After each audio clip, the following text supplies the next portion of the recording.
Saludos apreciados participantes, bienvenidos a la unidad 4 denominada Revisión de Literatura y Construcción de la Perspectiva Teórica. Todo esto en el marco de la realización de nuestros trabajos de investigación. Acá podremos observar que tenemos el abordaje de lo que son los antecedentes o estado del arte según el paradigma en el cual estemos trabajando, la constitución del marco teórico conceptual, también los sistemas de hipótesis de aplicar y la operacionalización de las variables, que en este caso aplicaría específicamente para las investigaciones positivistas. Los antecedentes de la investigación son los elementos que reflejan los avances y el estado actual de conocimiento en un área determinada y sirven de modelo o ejemplo para futuras investigaciones. Usualmente en investigaciones de corte positivista los denominamos antecedentes de la investigación y lo que hacemos es buscar estudios previos que estén relacionados con nuestras variables de investigación. En ese caso, no se trata solamente de copiar y pegar el resumen de un trabajo, sino que realmente existan elementos teóricos o metodológicos que tengan relación directa con nuestro estudio en curso. Estos están representados por investigaciones de otras universidades o publicaciones con suficiente rigor científico para aportar algo nuevo a nuestro trabajo. Como antecedente podemos utilizar también artículos arbitrados, ya publicados por supuesto, incluso artículos de prensa, investigaciones publicadas en memorias arbitradas, en jornadas y congresos, entre otros eventos de investigación. No solamente trabajos de grado o tesis. Lo importante acá es que se recomienda que la investigación que yo asuma como un antecedente, además de tener vinculación con el trabajo actual, tenga el mismo nivel de conocimiento. Es decir, que si estamos en maestría, utilicemos o ubiquemos trabajos de maestría. Y si estamos en doctorado, hagamos lo propio con las investigaciones doctorales. Acá yo coloco que se sugiere incluir por lo menos, como mínimo, 3 antecedentes por cada variable, aunque esto varía. Recientemente estuve en mis manos una investigación que solicitaba como mínimo 6 antecedentes para cada variable, lo cual es un número bien interesante porque no siempre se ubican investigaciones relacionadas con nuestro trabajo y llegar a esa cuota mínima. Esto lo hacen las instituciones normalmente para garantizar que existe suficiente conocimiento previo para realizar una contrastación de resultados adecuados, pero no siempre puede cumplirse. En esos casos es conveniente que usted converse con sus tutores y que entre los dos establezcan un plan de trabajo en virtud de cubrir la cantidad de antecedentes que se les están requiriendo. Se colocan en orden descendente del más reciente al más antiguo, con una antigüedad no mayor a 5 años. De existir antecedentes del mismo año, se colocarán en orden alfabético. Esta es una norma que usualmente se aplica, ¿no? Lo colocamos del más reciente al más antiguo y de existir antecedentes del mismo año se colocan alfabéticamente. Aquí lo importante es que cada antecedente, además de ser citado debidamente, debe tener un aporte, indicar cuál es el aporte. Y más allá de indicar cuál es ese aporte, si fue teórico o fue metodológico, hablar un poco de la valoración o la importancia de ese antecedente para el trabajo. ¿Por qué resulta importante? Recordemos que los antecedentes, si existen convergencia o puntos de similitud entre los indicadores que se midieron, hablando positivistamente, entre los indicadores que se midieron en el trabajo que se está citando con respecto a lo que nosotros estamos utilizando en nuestro trabajo, podemos aplicarlo al momento de discutir los resultados. Mucha gente se olvida del antecedente para la discusión de los resultados, pero imagínense que yo, por ejemplo, hago un trabajo sobre estrategias Y uno de los indicadores de mi antecedente son las estrategias expositivas. Si yo estoy también utilizando o midiendo las estrategias expositivas, yo podría revisar qué resultados le arrojó al investigador que tomé como antecedente esa estrategia para contrastarla o discutirla con el resultado que me está arrojando ese indicador en mi estudio. Entonces, esa es la importancia también de contar con unos buenos antecedentes. ¿Cómo los debemos estructurar? Normalmente se coloca el apellido del autor y el año, así entre paréntesis el año, el título del trabajo, el objetivo general o propósito, las teorías, tipo de investigación, diseño, paradigma o método, población y muestra, técnicas e instrumentos de recolección de datos, la validez y confiabilidad, técnicas estadísticas utilizadas para el análisis y las conclusiones principales, así como el aporte de la investigación, el aporte a nuestra investigación, es decir, señalar por qué se está incluyendo y por qué se ha valorado como un antecedente. Esta última parte le da pertinencia y relación con el estudio actual. Ahora bien, las bases teóricas implican un desarrollo amplio de los conceptos y proposiciones que conforman el punto de vista o el enfoque adoptado para sustentar o explicar el problema planteado. Esto nos lo dice Arias 2012. Es recomendable para elaborar las bases teóricas relacionar la teoría con el objeto de estudio, fijar posición de distintos autores sobre el tema. Tenemos que tener varios autores para cada indicador, para cada dimensión, para cada variable, pero siempre se acostumbra a utilizar un autor base, que es el que utilizamos normalmente para construir nuestro cuadro operacional de la variable. Es muy importante que se realice un análisis o comentario explicativo después de citar textualmente a un autor. Es decir, si yo tengo como indicador los mapas conceptuales, yo debería presentar varias definiciones conceptuales de distintos autores de lo que son los mapas conceptuales. Luego, presento una contrastación de las tres posturas donde pueden existir convergencias o divergencias. Y al final fijo una postura abrazando yo como autor del trabajo actual una de esas tres posturas, indicando también por qué lo hago.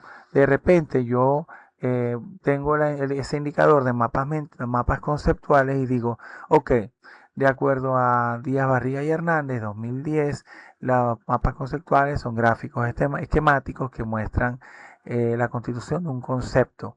Por su parte, Pimienta 2012 indica que los mapas conceptuales son esta otra cosa. Son gráficos igualmente, pero indican, además de conceptos, pueden expandirse a otros aspectos. Por último, COSAR 2007 establece que los mapas conceptuales, si bien ilustran un concepto, deben tener líneas de conexión que ilustren el flujo de la información. Entonces yo digo, bueno, sobre la base de los aportes del autor tal y tal, se pueden encontrar similitudes en que todos coinciden en el hecho de que los mapas conceptuales son gráficos esquemáticos. Sin embargo, puede denotarse que los autores tales y tales plantean divergencias, ya que uno indica que solamente muestra un concepto y el otro indica que se puede expandir más allá de un simple concepto. A la luz de los postulados anteriores, a los efectos de la presente investigación, se adopta la postura de Díaz Barriga y Hernández, ya que ofrece una definición clásica sobre los mapas conceptuales, la cual podrá ser aplicada en la presente investigación al momento de operacionalizar los mapas conceptuales en el contexto específico. Por ende, se podrán utilizar por los docentes de tal y tal manera. O sea, toda esa construcción, fíjense que ahí tenemos las tres posturas autorales. Miren, uno dice tres, pero hay momentos donde no se consigue mucha información y pudieran ser dos. pero tienen que argumentar muy bien eso, ¿ok? También la contrastación, aspectos similares y aspectos de diferenciación.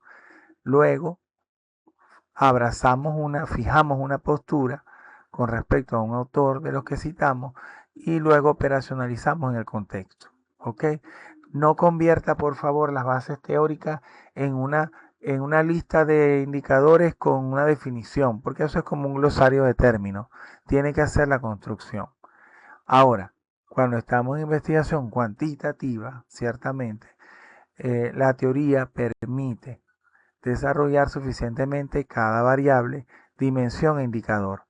Primero usted desarrolla la variable 1, indicador 1, indicadores de la dimensión 1. Seguimos con la variable 1. Bueno, dimensión 2. Vamos ahora con los indicadores de esa dimensión y así sucesivamente. Después vamos con la segunda variable, después la primera dimensión de esa variable y los primeros indicadores y así vamos, ¿no? Brinda sustento y cientificidad al estudio porque estamos construyendo a partir de las teorías preexistentes. Sirve para discutir los resultados también. Lo podemos usar para la discusión de los resultados en nuestro capítulo 4 o momento de resultado. Y es recomendable que para cada variable, dimensión e indicador se ubiquen 3 posturas autorales. Lo acabo de expresar. ¿Ok? Lo acabo de expresar. Luego se encuentran aspectos de convergencia o divergencia y se fija la postura del investigador. Ahora, en cuanto al proceso de revisión documental sobre teorías conceptuales o referenciales para nuestra investigación, es evidente que en el capítulo 2, en investigaciones positivistas, suele llamarse marco teórico y dentro de él se desarrollan las teorías en las bases teóricas. Es conveniente realizar una revisión documental incluso para plantear el problema o evento de investigación. Lo hemos dicho en clases previas, a veces para plantear hay que documentarse.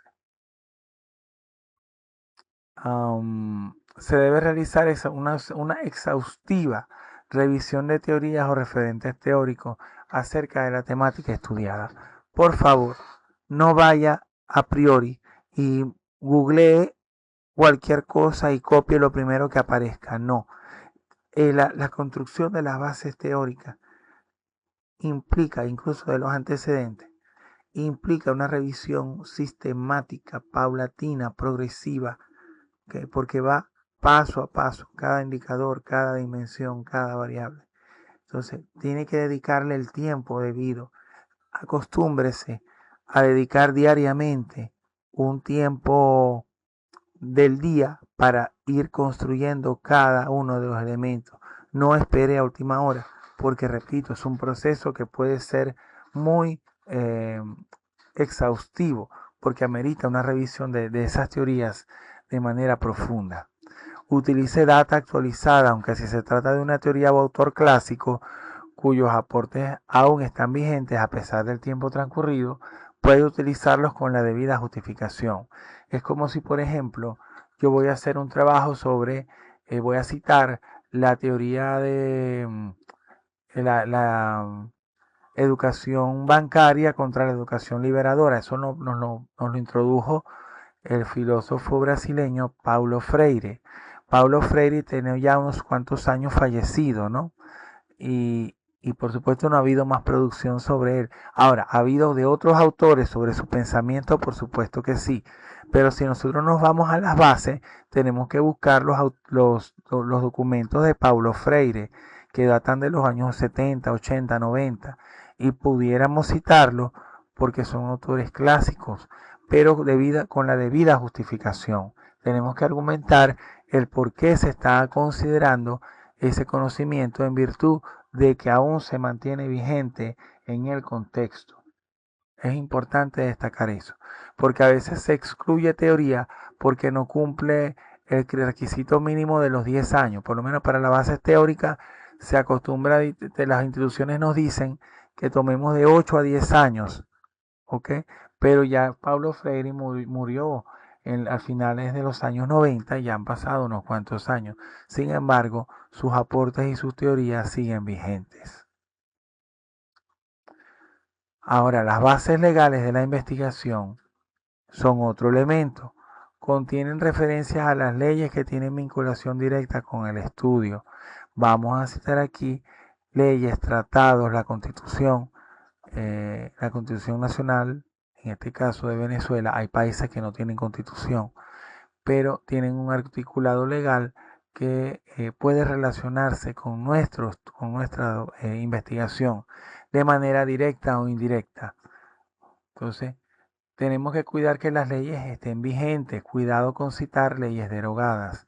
Siga el esquema propuesto por la pirámide de Hans Kelsen, que ofrece una jerarquía en la cual primero se citarían los tratados internacionales, convenios internacionales, luego la Constitución Nacional, luego las leyes orgánicas, después las leyes especiales, y de allí se desprenden también normativas, providencias, reglamentos, entre otros.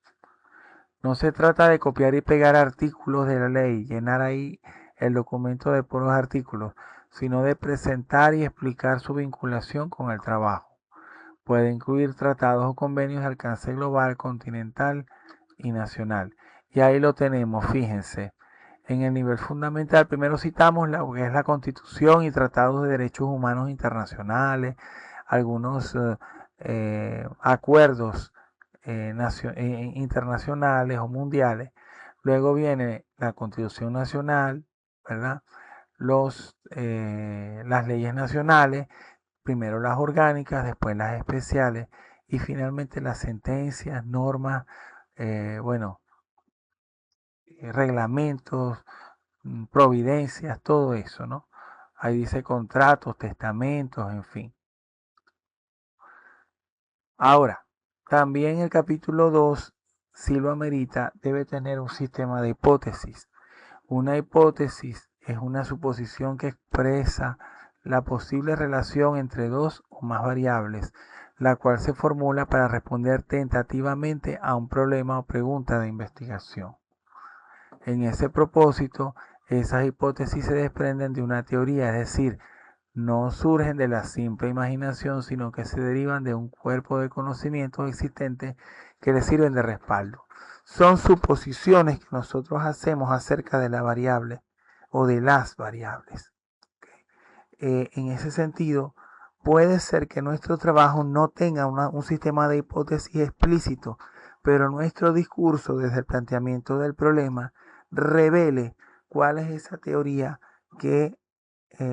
cuáles son esas suposiciones que nosotros tenemos acerca del fenómeno, ya que recordemos, como lo dijimos en clases anteriores, en ese planteamiento del problema puede derivarse,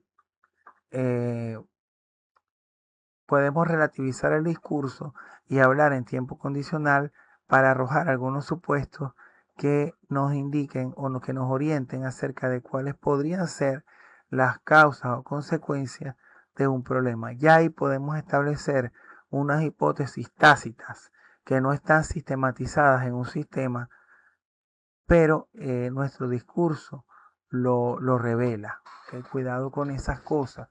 No siempre hay un sistema de hipótesis explícito, pero siempre hay supuestos que están tácitos en nuestro discurso. Se utilizan comúnmente en estudios explicativos ya que buscan probar relaciones causales entre las variables. Eso realmente, cuando hacemos un sistema de hipótesis, trabajamos con una hipótesis nula y una hipótesis alternativa. Si estamos trabajando sobre satisfacción laboral, nuestra hipótesis nula podría ser: los empleados se encuentran satisfechos desde el punto de vista laboral, y la hipótesis alternativa podría ser que no están satisfechos. Eso a lo largo de la investigación es lo que deberíamos comprobar. Una variable, o sea, ya cayendo en lo que es el sistema de variables y hablando concretamente de lo que es una variable, indicamos que es aquella característica cuantitativa o cualitativa que es de interés que es de interés el analizar su comportamiento en una investigación. O sea, que nos interesa por alguna razón analizar cómo se comporta dentro de nuestra investigación. Según el grado de complejidad pueden ser simples o compuestas. Las dimensiones pueden denominarse como sus variables. En conjunto, detallan el comportamiento de la variable en estudio y se recomienda que las dimensiones provengan de teorías las cuales deben estar detalladas en el marco teórico. Las dimensiones vienen siendo como que los componentes o las estratificaciones en las cuales se divide en primera instancia la variable y de ellas se desprenden los indicadores, que es la cuantificación o la traducción numérica de las dimensiones. Deben estar representados de forma clara, de tal forma que nos permita entender cómo se comportan las dimensiones y por ende la variable de interés.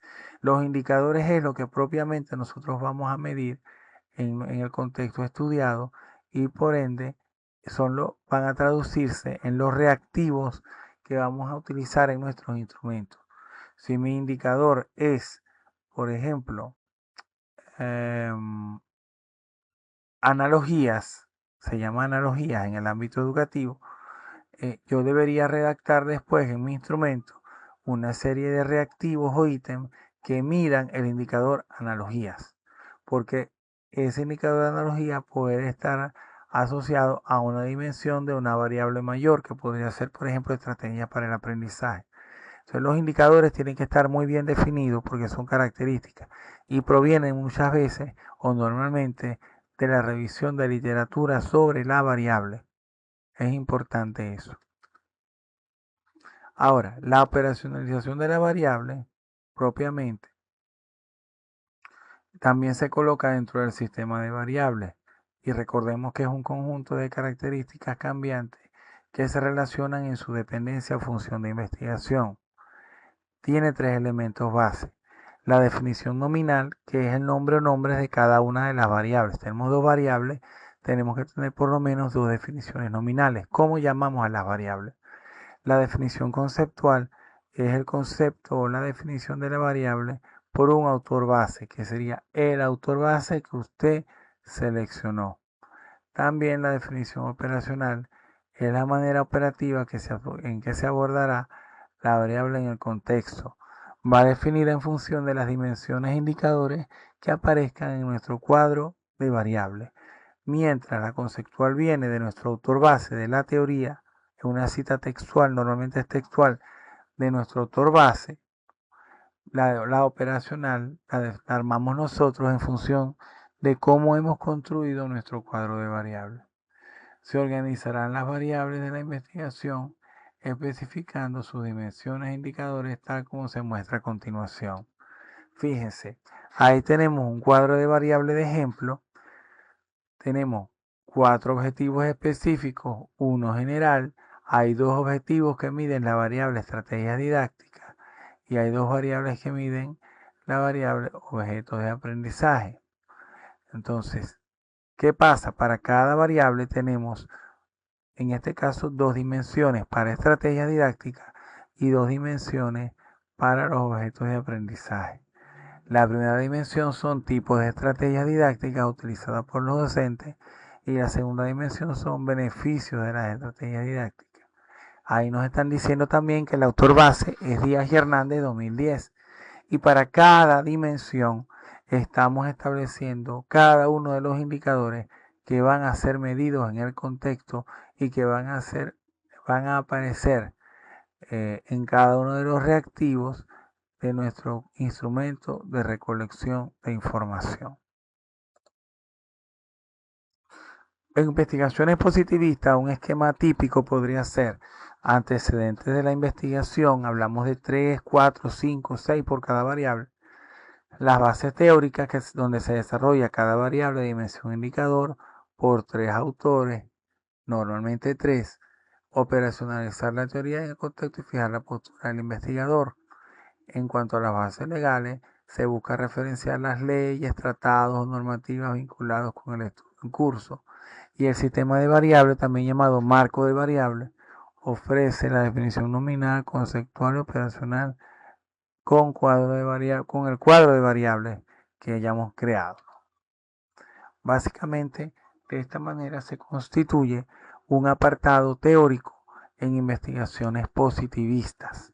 Recordemos que estamos hablando de métodos cuantitativos y acá lo que estamos abordando básicamente es la forma como abordamos la construcción de lo que son los antecedentes, las bases teóricas y el sistema de variables que usualmente se colocan dentro de este capítulo de nuestro trabajo de investigación. Es todo por el momento y muchísimas gracias por su atención. Nos seguimos viendo en un próximo encuentro. Saludos cordiales.